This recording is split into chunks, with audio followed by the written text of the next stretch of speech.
This is number 45 of Thomas Paul's Week.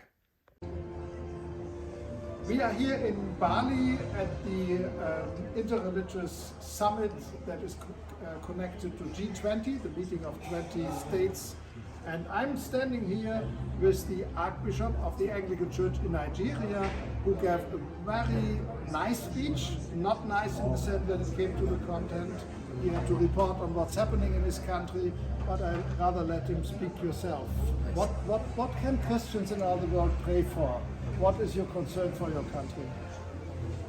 We thank God for what brought us here in Bali, and in Indonesia, where we have a large percentage of the population being Muslims and yet coexisting peacefully with other religions, and not using their might in order to crush them and exterminate them. When we compare that with our experience in Nigeria, which for many years now we have been undergoing as a country, as Christians, as a people, very terrible persecution and oppression, and the way Christian communities and other communities, including moderate Muslims, are being attacked is something that we cannot be able to explain. And this goes on from week to week. And because of that, most of our Christian communities in rural areas, especially in the north, where parts that are predominantly Christian, are almost exterminated. And we have many churches that have been destroyed, people, pastors that are killed, and because of that, we have been wondering what is happening.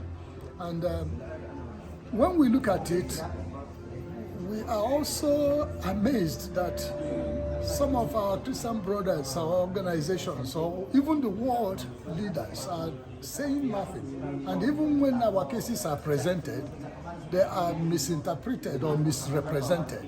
So we are thanking God that we have such an opportunity as this in order to think of how to make religion a means of solution rather than a means of creating more problems. So I think for us in Nigeria, we will need our stories to be heard.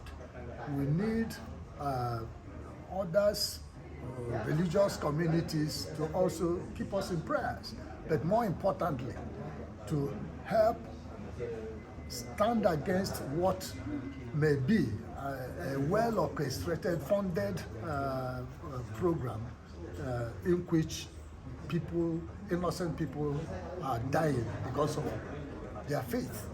So we will want you to keep us in prayers.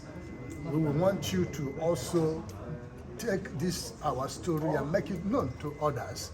And where possible, mobilize the international community in order to make sure that this challenge is brought to an end. Well, research shows that meanwhile West Africa, especially Nigeria, holds 80% of all martyrs of Christianity each year.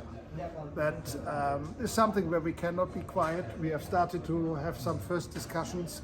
WA has spoken up on Nigeria quite often already, but I promise we will not belong to those church leaders who are not willing to talk about it. Christianity has to rise up. We have to get politicians, we have to get Muslim leaders of goodwill to speak up about this. This really has to stop. And we pray for you personally and all the Christian leaders in Nigeria, because you have to live with a church in which every day people are dying for their faith. And I don't want to change with your job. I know God has put you there, but I'm glad that I don't have this task every day.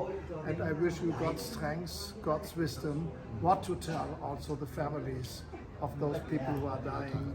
And thank you. You speak so boldly as you did it here in this forum. Thank you very much. Thank you.